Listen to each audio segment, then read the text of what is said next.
राधे राधे, जय श्री कृष्णा। दोस्तों, हमारे चैनल कृष्ण की आवाज मोटिवेशन में आप सभी का स्वागत है। मित्रों, एक बार माता पार्वती ने भगवान शिव से दो प्रश्न किए। पहला प्रश्न, बहू को परेशान करने वाली सास को कौन सी सजा मिलती है। दूसरा प्रश्न, कौन सी स्त्री के ससुराल में पैर रखते ही गरीबी आ जाती है। फिर माता पार्वती के प्रश्न सुनने के बाद में भगवान शिव कहते हैं, पार्वती, तुम्हारे दोनों ही प्रश्न बहुत ही महत्वपूर्ण है, क्योंकि जब कोई लड़की शादी के बाद बहू बनकर अपने वह माँ बाप जिन्होंने जन्म दिया, पालकर इतना बड़ा किया, उन सबको हमेशा के लिए छोड़ करके जब अपनी ससुराल जाती है, तो उस बहू के लिए उसके सास ससुर ही माता पिता होते हैं। इसलिए हर सास ससुर को अपनी बहू के लिए अपनी बेटी जैसा प्यार देना चाहिए। उनको सोचना चाहिए कि यह बहू आपके घर को खुशहाल करने के लिए अपना एक प्यारा सा संसार छोड़कर आई है। मगर ऐसा काम देखने को मिलता है कि एक सास अपनी बहू को अपनी बेटी की तरह प्यार देती है। भगवान शिव कहते हैं, हे पार्वती, अब मैं तुम्हें तुम्हारे दोनों प्रश्नों के उत्तर एक छोटी सी कहानी के माध्यम से दूंगा, फिर तुम पूरी तरह से संतुष्ट हो जाओगी। तो मित्रों, कहानी शुरू करने से पहले मेरा आप सभी से अनुरोध है कि आप हमारी कहानी में खो जाए उससे पहले आप हमारे चैनल को सब्सक्राइब करके बेल आइकन अवश्य दबा लें, जिससे हमारी हर वीडियो का नोटिफिकेशन सबसे पहले आप तक पहुंच सके और आप हमारी हर वीडियो से प्राप्त ज्ञान को अपने जीवन में उतार सके। और साथ ही एक बात और कहना चाहूंगा कि आप वीडियो को पूरा देखें, क्योंकि आधी अधूरी वीडियो देखने से आधा अधूरा ही ज्ञान प्राप्त होता है, जो जीवन में कभी काम नहीं आता। तो आइए कहानी शुरू करते हैं। भगवान शिव कहते हैं, हे पार्वती, एक गांव था। उस गांव में एक बुढ़िया रहती थी। वह बहुत ही दुष्ट थी।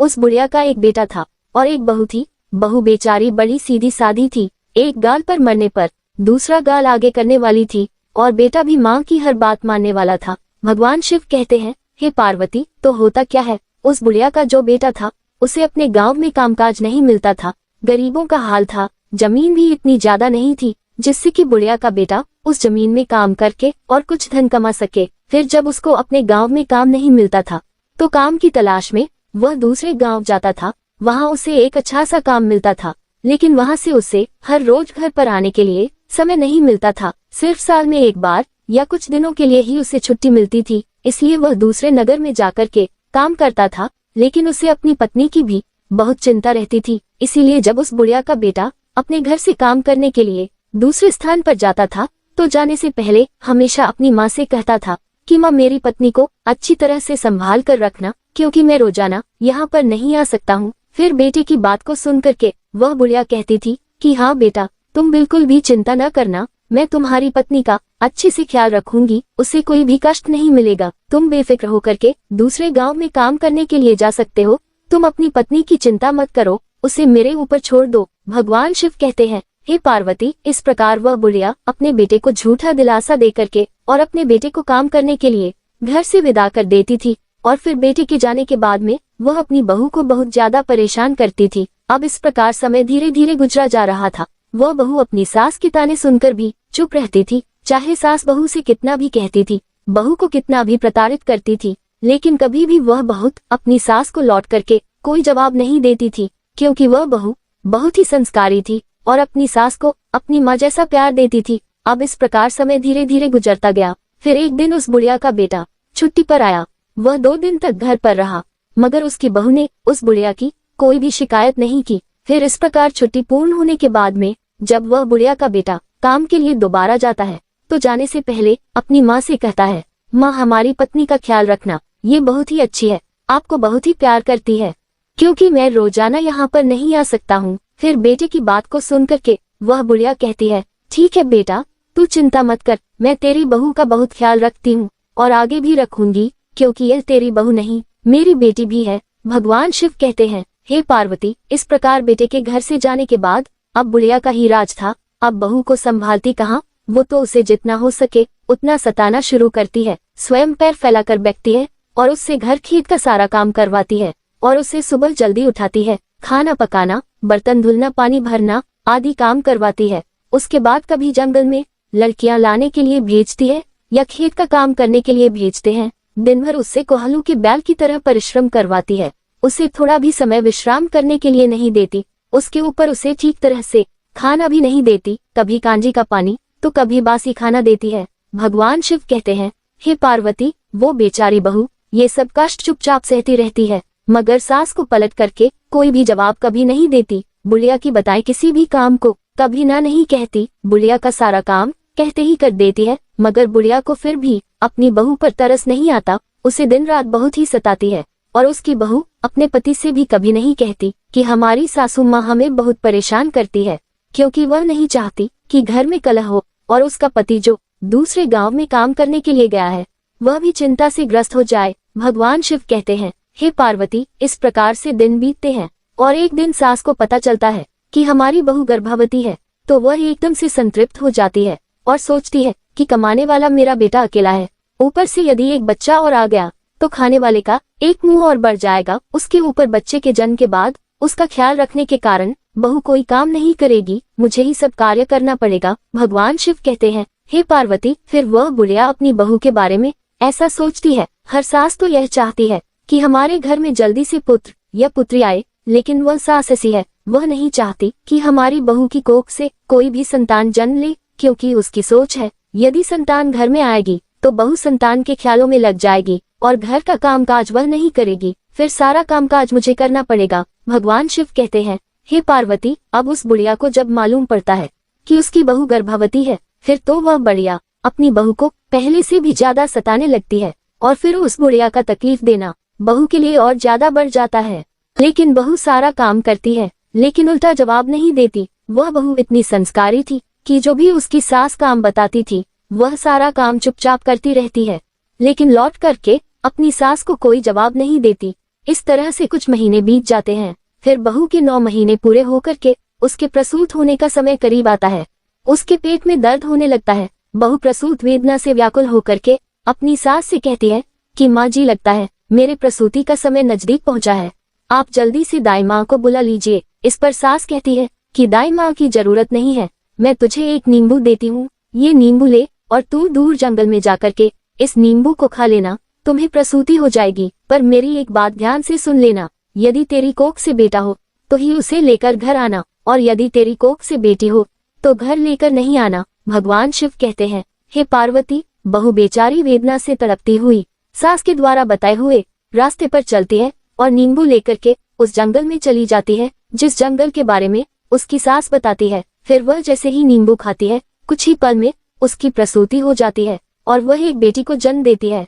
भगवान शिव कहते हैं, हे पार्वती, बहू ने उस बेटी को बड़े प्यार से दुलारा, उस दूध पिलाया, क्योंकि वह बेटी नींबू खाकर पैदा हुई थी, इसलिए उस बहू ने अपनी बेटी का नाम निम्बावती रखा। फिर इतना करके बहू ने एक ऐसे पेड़ की खोज की जिसमें कोई खोकर हो, तो खोज करने पर एक तने के पेड़ में उस बहू को खोकर मिल गया। फिर उसने अपनी बेटी निम्बावती को उसे खोकर में रखा और उस पेड़ पर रहने वाली चिड़ियों से कहा कि आज मैं अपनी बेटी को घर ले जाऊंगी तो मेरी सास मेरे साथ साथ मेरी बेटी को भी मार देगी, इसलिए मैं अपनी बेटी लिम्बावती को इस खोकर में छोड़ करके आपके भरोसे जा रही हूँ।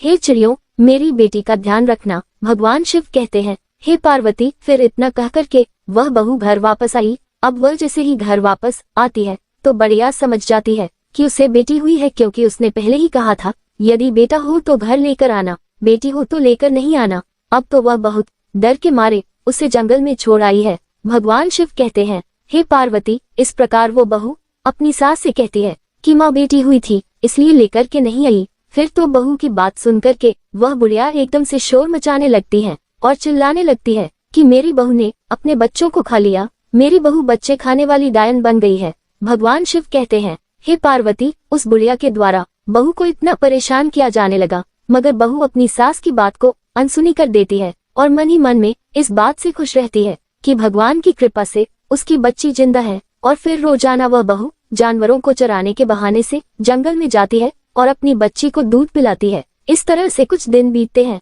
उधर उस पेड़ की खोकर में लिम्बावती धीरे धीरे बड़ी हो जाती है। इस तरह 1 साल गुजरा है और उधर उसे बुढ़िया का बेटा छुट्टी लेकर घर वापस आता है और जैसे ही घर के अंदर प्रवेश करता है तो बढ़िया अपने बेटे से कहती है, क्या बताऊं बेटा, तुम्हारी पत्नी मनुष्य नहीं, एक डायन है, डायन जो जिंदा मनुष्य को खाने वाली है। तुम्हें एक बेटी हुई थी लेकिन तुम्हारी बहू ने तुम्हारी बेटी को खा लिया। भगवान शिव कहते हैं, हे पार्वती, वह बेटा अपनी माँ के स्वभाव से भली भांति परिचित था। उसने समझ लिया कि जरूर माँ की कोई साजिश है और फिर उसने अपनी पत्नी से उस बेटा बेटी के बारे में कुछ भी नहीं पूछा और उधर बहू ने भी अपने पति से सास के बर्ताव के बारे में कोई बात नहीं बताए। वह नहीं चाहती थी कि घर में किसी प्रकार का झगड़ा हो। भगवान शिव कहते हैं, हे पार्वती, अब कुछ दिन घर रह करके बुढ़िया का बेटा फिर काम के लिए दूसरे गांव चला जाता है और उधर वह बहुत दोबारा से गर्भधारण करती है। और बुढ़िया को जब ये बात मालूम होती है कि मेरी बहू दोबारा गर्भवती हो गई है, फिर तो एकदम से आग बबूला हो जाती है और फिर अपनी बहू को पहले से भी ज्यादा सताने लगती है।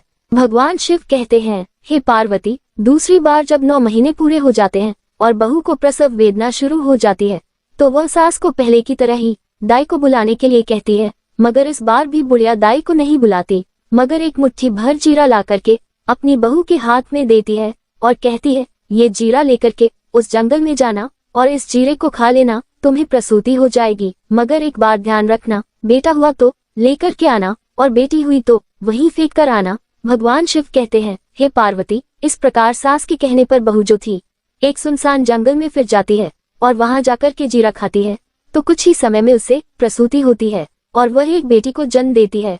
और बेटी के जन्म लेते ही वह बहू अपनी बेटी को बहुत ही दुलारती है, दूध पिलाती है, क्योंकि वह बेटी जीरा खाने से पैदा हुई थी, इसलिए अपनी बेटी का नाम जीरावंती रखती है। और फिर पहली बेटी को जहाँ पर रखा था उसी खोकर में जाकर के अपनी दूसरी बेटी को भी उसी खोकर में रखती है और चिड़ियों को उसका ध्यान रखने के लिए कहकर वापस घर आती है। उधर बहू के घर पहुँचते ही वह बुढ़िया पहले से भी ज्यादा जोर जोर से चिल्लाती है और गांव वालों से कहती है कि उसकी बहू ने इस बार भी अपनी बेटी को खाया है, ये तो चुड़ैल है। मगर इस बार भी बहू जो थी अपनी सास के चिल्लाने को अनसुना करती है और उधर गांव वाले भी उस बुढ़िया की बात पर ध्यान नहीं देते। भगवान शिव कहते हैं, हे पार्वती, अब कुछ दिनों के बाद 1 साल और खत्म होता है, उसका बेटा फिर वापस घर लौटता है।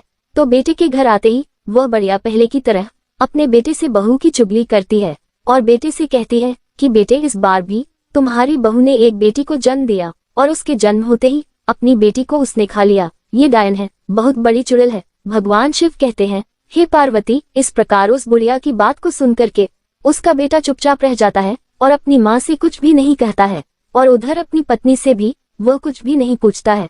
फिर कुछ दिन घर रह करके जब वापस दोबारा काम पर जाता है तो बहू तीसरी बार गर्भवती हो जाती है।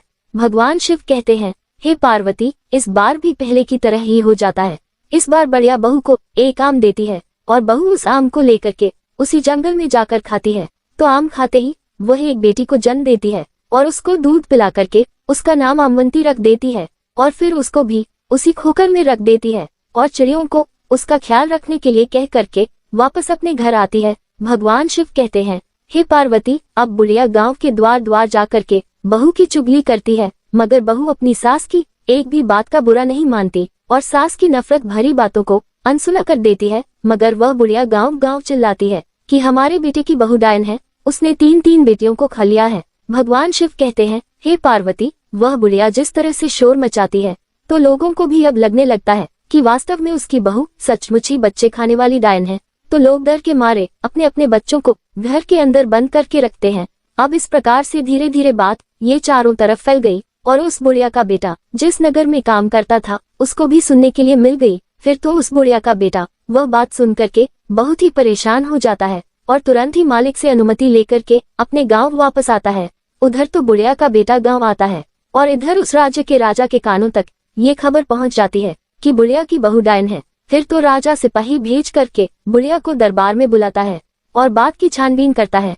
तो बढ़िया मिर्च मसाला लगा करके राजा से कहती है, क्या बताऊं महाराज, मेरी बहू बहुत बड़ी डायन है, बच्चे खाने वाली चुड़ैल है, उसने मेरी 3 पोतियों को जिंदा ही खा लिया है। फिर तो उस बुढ़िया की बात को सुन करके राजा क्रोधित हो जाता है और सिपाहियों को आदेश देता है कि चौराहे पर एक सूली लगवाओ और बुढ़िया की बहू जहाँ कहीं भी है उसे जाकर लेकर आओ और शीघ्र ही सूली पर चढ़ाओ। भगवान शिव कहते हैं, हे पार्वती, इस प्रकार राजा के सिपाही शीघ्र ही आज्ञा का पालन करते हैं। वह तुरंत ही सूली बनाते हैं और जाकर के बुढ़िया की बहू को दरबार में लेकर आते हैं। फिर राजा बहू से पूछता है, क्या तुम्हारी सास सच कहती है? क्या तुमने अपनी 3 बेटियों को जिंदा खा लिया है? मगर राजा की बात को सुन करके वह बहू चुपचाप नीचे सर झुकाए खड़ी रहती है। फिर तो बहू को चुपचाप देख करके राजा को विश्वास हो जाता है कि जैसा बुढ़िया ने बताया है उसकी बहू ने वास्तव में अपनी बेटियों को खाया है, ये तो डायन है। और फिर राजा तुरंत ही अपने सिपाहियों को उस बहू को सूली पर चढ़ने का आदेश देता है। तो सिपाही उसे लेकर के चौराहे पर जमा होते हैं वहाँ राजा, प्रधान, सरदार और बाकी लोग भी इकट्ठा हो जाते हैं। भगवान शिव कहते हैं, हे पार्वती, इधर बहू को सूली चढ़ाने की तैयारी चलती है। तो उधर उसका पति भी घर पहुँचता है और वह घर जाकर देखता है कि घर में माँ और पत्नी नहीं है, घर पर ताला लगा हुआ है। तो वह और परेशान हो जाता है और फिर पड़ोसियों से पूछताछ करता है। तो पड़ोसी बताते हैं कि तुम्हारी माँ और बहू को राजा ने दरबार में बुलाया है। फिर तो बुढ़िया का बेटा घबरा करके राजा के दरबार की तरफ भागता है। वहां जाकर उसे पता चलता है कि उसकी पत्नी को सूली पर चढ़ने के लिए चौराहे पर लेकर गए हैं।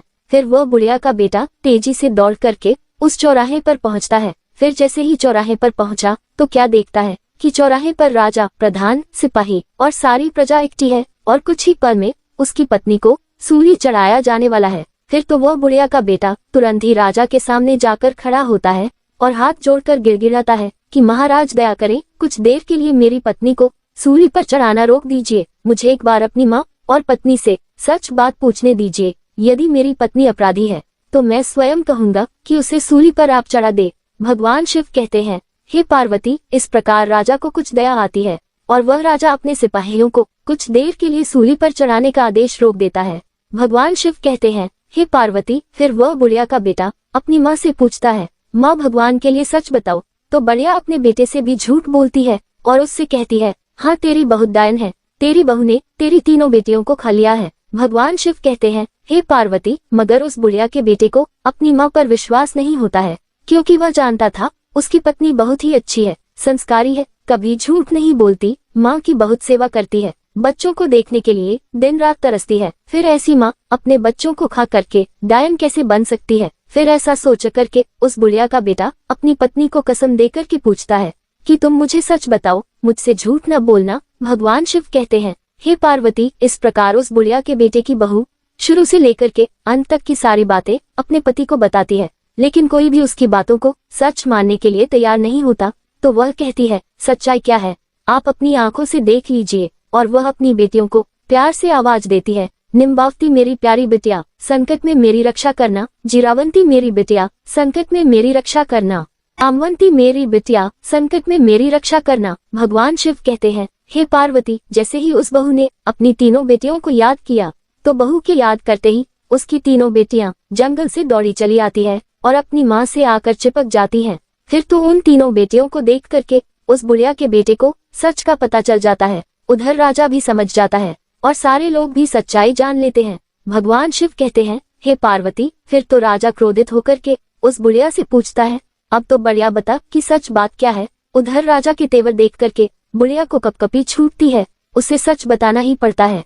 और फिर सच बात जान करके वह राजा उस बुढ़िया को सूली पर चढ़वा देता है और बहू को छोड़ने का आदेश देता है। और उधर उस बहू के संस्कारों को देख करके राजा बहुत खुश हो जाता है और उस बुढ़िया के बेटे से कहता है कि आज के बाद में तुम्हें दूसरे गांव जाने की जरूरत नहीं है, मैं तुम्हें इसी गांव में काम दूंगा। तुम अपनी पत्नी और बच्चियों को लेकर के सुख से हमारे यहाँ पर रहो। भगवान शिव कहते हैं, हे पार्वती, फिर बुढ़िया का बेटा राजा से हाथ जोड़कर कहता है, आपकी बड़ी कृपा हुई महाराज। और उसके बाद में बुढ़िया का बेटा अपनी पत्नी और तीनों बेटियों को लेकर के घर पर आ जाता है। भगवान शिव कहते हैं, हे पार्वती, वो बहू बहुत ही संस्कारी थी, लक्ष्मी की उपासक थी। और फिर वह अपने पति और अपनी तीनों बेटियों के साथ में घर पहुंच करके लक्ष्मी को याद करके रात्रि में सो जाती है। उधर लक्ष्मी उस बहू को रात्रि में सपना देती है और कहती है, बेटी, तुमने अब तक अपना जीवन गरीबी में कटा है, लेकिन तुम चिंता मत करो, आज मैं बताऊंगी कि तुम्हारे जीवन में गरीबी क्यों आई। तुम्हारे ससुराल आने से पहले ये घर संपन्न था, लेकिन जैसे ही तुमने इस घर में अपना कदम रखा, इस घर में गरीबी आ गई। आखिरकार इसके पीछे कारण क्या रहा। भगवान शिव कहते हैं, हे पार्वती, लक्ष्मी उस बहू से कहती है, बेटी, हमेशा ध्यान रखना, जब भी कोई बेटी शादी के बाद बहू बना करके ससुराल में जाती है और ससुराल में यदि वह 3 चीज लेकर जाती है तो समझ लो घर परिवार में अशांति छा जाती है और उसका असर उसकी सुहाग पर भी पड़ता है, घर में गरीबी आ जाती है। इसलिए कभी भी किसी भी बेटी को शादी होने के बाद में अपने मायके से ससुराल के लिए 3 चीज कभी भी लेकर नहीं जानी चाहिए। पहले चूल्हा, शादी के बाद रसोई की रस्म होती है, उस रस्म में बेटी मायके से दिए गए चूल्हे का प्रयोग करती है। मगर हमेशा ध्यान रखना, यदि कोई भी नवविवाहित दुल्हन अपने मायके से चूल्हा लेकर के ससुराल में प्रवेश करती है तो सीधा उसका असर उसकी गृहस्थी पर पड़ता है, जिसकी वजह से भाग्य की देवी रूठ जाती है। और घर में गरीबी आ जाती है। भगवान शिव कहते हैं, हे पार्वती, अब लक्ष्मी दूसरी बात बताती है। बेटी दूसरी चीज है नमक। नमक का काम होता है चीजों को नमकीन करना। जब बेटियां शादी के बाद मायके से ससुराल की ओर प्रवेश करती हैं,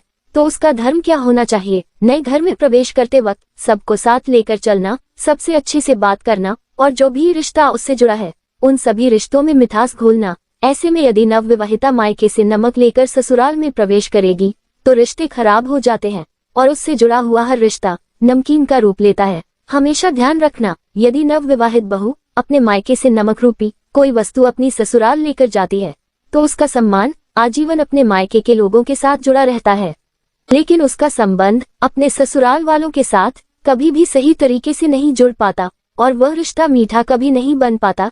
इसलिए किसी भी बेटी को विदा के समय नमक लेकर नहीं आना चाहिए। भगवान शिव कहते हैं, हे पार्वती, अब लक्ष्मी तीसरी चीज उस बहू को बताती है। लक्ष्मी कहती है, बेटी तीसरी चीज अचार है। अक्सर कर माँ बाप बेटियों को शादी के बाद विदा करते हुए माता पिता उसके पसंदीदा अचार को बनाकर भेज देते हैं, लेकिन हमेशा ध्यान रखो, अचार खाने में खट्टा होता है, वैसे ही वह पति पत्नी के बीच में रिश्तों में भी खटास पैदा कर देता है, परिवार में भी खटास पैदा कर देता है। कभी कभी यह खटास इतनी गहरी हो जाती है कि पति पत्नी में से किसी की मृत्यु तक हो जाती है। इसलिए इस बात का ख्याल रखना चाहिए कि शादी के बाद विदा होते वक्त अपने मायके से कभी भी अचार जैसी कोई वस्तु नहीं लानी चाहिए। और जब तुम्हारी शादी हुई थी तो तुम्हारे माता पिता ने ये तीनों ही चीज तुम्हें दी थी, जिसकी वजह से तुम्हारे घर में अशांति रही और तुम्हारे घर में गरीबी आई। तुमसे भाग्य की देवी रूठ गई, लेकिन तुम्हारे संस्कार बहुत अच्छे रहे। तुमने लौट करके कभी भी अपनी सास को कोई जवाब नहीं दिया।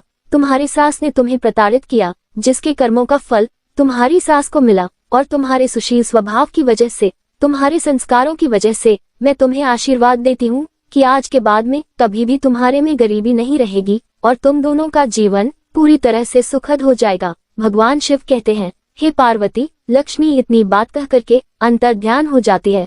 उधर उस बहू की आंख खुल जाती है और सुबह होने का इंतजार करने लगती है। रात भर उस बहू को नींद नहीं आती।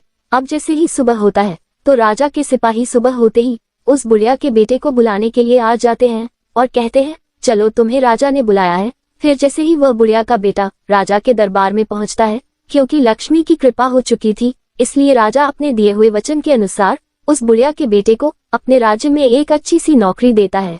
और फिर बड़ी ईमानदारी के साथ में वह बुढ़िया का बेटा उस राजा के यहाँ पर नौकरी करता है और अपनी पत्नी तथा तीनों बेटियों के साथ में सुख शांति से जीवन बिताता है। भगवान शिव कहते हैं, हे पार्वती, अब तुम अपने पहले प्रश्न का उत्तर सुनो। तुम्हारा पहला प्रश्न था कि बहू को परेशान करने वाली सास को कौन सी सजा मिलती है। तो समझ लो, जो सास अपनी बहू को परेशान करती है, हर समय घर में कलह उत्पन्न करती है, तो ऐसी सास को उसके कर्मों के आधार पर सूली पर चढ़ाया जाता है, जैसे कि उस बुढ़िया को चढ़ाया गया। फिर वह यही कहती है कि मुझे छोड़ दो, अब मैं कभी भी अपनी बहू को परेशान नहीं करूंगी, मगर उसे छोड़ा नहीं जाता, उसे सजा भुगतनी ही पड़ती है। भगवान शिव कहते हैं, हे पार्वती, अब तुम्हारा दूसरा प्रश्न था कि कौन सी स्त्री के ससुराल में पैर रखते ही गरीबी आ जाती है। तो समझ लो, कभी भी शादी होने के बाद किसी भी नवदुल्हन को अपने मायके से तीन चीज कभी भी अपनी ससुराल के लिए विदा समय नहीं लानी चाहिए। नंबर 1 चूल्हा, नंबर 2 नमक, नंबर 3 अचार। यदि ये तीन चीजें कोई भी नवदुल्हन अपने मायके से ससुराल में लाती है तो भाग्य की देवी रूठ जाती है और उसके जीवन में गरीबी आ जाती है। तो मित्रों, ये कहानी अपने परिवार में सभी को अवश्य सुनाएं। मुझे पूरा विश्वास है इस कहानी को सुनने के बाद में सास बहू के बीच में झगड़ा नहीं होगा और घर में कभी गरीबी नहीं आएगी। भाग्य की देवी कभी नहीं रूठ सकती है। तो मित्रों, यदि आपको ये कहानी पसंद आई हो तो प्लीज आप हमारे चैनल को सब्सक्राइब अवश्य कर लें और भगवान से पार्वती के लिए एक लाइक करना ना भूले। धन्यवाद।